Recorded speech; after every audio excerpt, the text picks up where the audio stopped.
stuck here. The cops won't bother me. First crash. So I just wanted to talk to you guys about different ways of transporting your motorcycle. When I was first starting out, of course I never transported my motorcycle anywhere. I did go to a track one day, but I did it like by carrying it in the back of a pickup truck. So I had a pickup truck, so I put the bikes in the back, and I started doing that on dirt bikes. Dirt bikes are very easy to load because they're light. But when I started doing like sport bikes, it was a little bit more difficult because the ramps needed to be longer, and the bottom part would hit the ramp when you're loading it. So it wasn't ideal. So eventually I bought a trailer, and it was just a garden utility trailer. It's a 5x8 and really good trailer, like no problems whatsoever. I actually even had 3 bikes there at one time, and I hauled it with a car and a pickup truck. But you need space to put the trailer when you're not using it, and I found I don't use it quite as much as I was using it before. And I don't like just carrying this enormous thing in the back of the car anyway. There's another way that a lot of people are starting to use for hauling bikes, including a little bit larger bikes. It is a hitch carrier, and you just mount it into your hitch. Like there's a 2-inch receiver, and it's rated to like 500 pounds, 600 pounds. You have to make sure that you can haul it. So you're kind of limited with large trucks, pickup trucks, SUVs.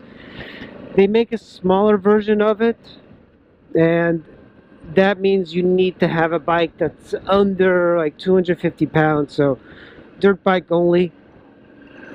So, and then there's another one that I was thinking about getting, which is a front wheel hauling. You just put the front wheel of the bike onto the hitch, and that's a very inexpensive way of hauling it. But I believe most people with bikes that have chains remove the chain to haul it properly. And of course there is the part where you do wear some of the tire, the rear tire, because the rear tire is on the ground all the time. With a dark side tire like mine, it doesn't really matter because they don't wear as much as a motorcycle tire. So I was thinking about that, but I like the idea of the motorcycle hitch, the sideways. But what I'm finding is that my dark side tire might be too wide to fit on the carrier. So this is something that's going to be coming up, because I wanted to do some like longer trips, take the pickup truck, put a camper on it, and sleep in the truck instead of like camping out with a tent. I've done a lot of tent camping. It's not something I really love. I prefer car camping. You feel a little bit safer in there. At least I do. Ideally, in a perfect world, I would have enough money to buy like a large van that's very like a Mercedes Sprinter, and have enough space to put the motorcycle. But since I don't have money, I have my Nissan hardbody pickup truck, and I'm going to try the carrier on it. So today I'm probably going to go and get the hitch carrier. Yeah, it is a little bit weird. The trailer thing is ideal, but I think for me, like the storage space for the trailer and the fact that you need to register it and get a license plate, and it's just kind of a hassle. So if I can get a hitch carrier, because I don't carry my motorcycle all the time, it's just maybe once a year I'll go on a trip, and most of the time I never even need the trailer. Like I ride most places, so I think the hitch would be in case of an emergency, or if I do a long trip I want to take it with me. And I'm pretty bad driver for backing it up with a trailer. So I'm really looking forward to getting something a little bit smaller. Trailer, I think a cheap one might be $600 all the way to $1,000. And of course, there are more substantial trailers. I just had a very inexpensive trailer, and there was some douchebags making fun of my trailer for not being like good enough to carry bikes. I mean, there's such douchebags who just want to ruin your sale. It's like, you know, my trailer was adequate. It wasn't great, and neither is like another trailer. I mean, I have big ass trailers for carrying excavators. Like, that's a substantial trailer. You don't, but for carrying one or two motorcycles, my trailer is it's perfect. There's really no more need, and it's small enough that a car can pull it. So that is one of the things that people need to think about, is the ability of pulling the trailer.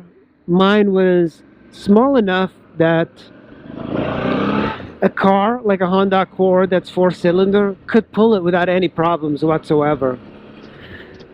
But there are some heavier trailers, and so if you get like something more substantial, you'll need a bigger trailer. That makes sense. But for me, like, something small was perfect. They do have different sorts of trailers. They have trailers that fold up so you can put them away. There's some that just have the rails, like for one bike, two bikes, three bikes. I had a mesh, like a metal mesh trailer.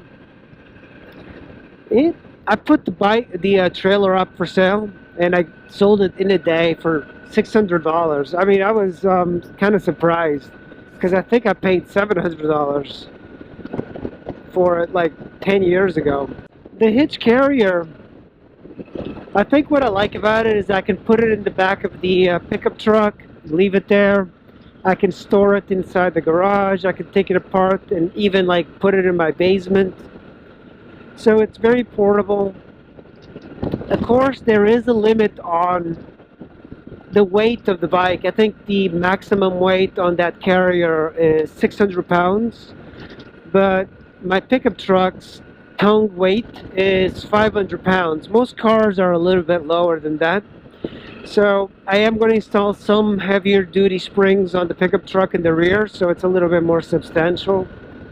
And I think what I like about this receiver, this hitch carrier, is that I can probably get a Honda Element and then upgrade the springs in the rear and the suspension and be able to carry a bike on it. You definitely can't do it on the Prius, which sucks, but if you wanted to carry a motorcycle in a Prius, you could do it using a different method. You could get the, I think I'm going to make a left here. You could get the front wheel loader for the hitch, but on a chain drive bike, if you don't want to wear out your sprockets and chain, you might want to consider removing the chain. So what I think what people can do is, I was thinking about doing this, is just, you know, making my chain very loose and then sliding it forward, putting the chain, getting the chain off the sprockets and off the swing arm, and just zip tying it somehow.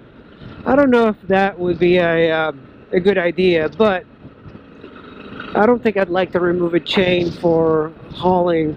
It just seems like a pretty big step. The other way of carrying a motorcycle is using a pickup truck and the bed of the pickup truck, so you would need a ramp to put the bike in the back, and a dirt bike is much easier to put in the back than a sport bike or a cruiser. Once the weight starts going up on a motorcycle, getting it into the back of a truck is a lot harder, and oftentimes it helps to have two people to put it in the back. I've done it many times, like many times. It's just a lot harder. On a trailer, that was the easiest way, was just, you know, ooh, there's some gravel here. Ooh. Being in the back of the pickup truck got old pretty quick. I never had any crashes or anything. I did have a motorcycle once fall over and hit another one in my trailer. I was riding with this obnoxious girl who we trailered to the Dragon because of her, and she kept telling me that if I bust her fork seals by, putting her bike on the trailer, that she would make me fix her fork seals. And I told her, hey, if you don't want me to damage your bike because you think I'm, maybe putting the forks too tight, which I wasn't. She's very inexperienced, and she's kind of like one of these people that thinks she knows everything, even though she's been riding for like a year. Let her tie her front wheel up, and when she did it herself, because she was so smart and good with experience of tying the motorcycle to the trailer, on the way driving, her motorcycle fell over and hit another motorcycle into the trailer. So luckily it didn't fall off the road, but don't let any other people do the job for you. I mean, she was not very good, and that was kind of awkward. She thought she knew so much better. I think that's the kind of funny part. I didn't rub it in, but inside it was kind of I was laughing. Her tying of a motorcycle didn't work out too well. That was the last time I've heard from her. I think she was a little embarrassed. Kind of gave her a taste of her own medicine. I just feel bad for the other motorcyclist, my friend Yupari, who's a really great artist. I think this idiot girl's bike fell over and kind of put a dent in his gas tank. I would be so pissed off. I don't think he insisted that she pay for the damage, which she should have. She should have just volunteered to pay, but I think women kind of get away with a lot of things. Well, Squids, thanks for riding with me. I'll see you in the next video. Make sure you subscribe and hit that bell for notifications. See ya.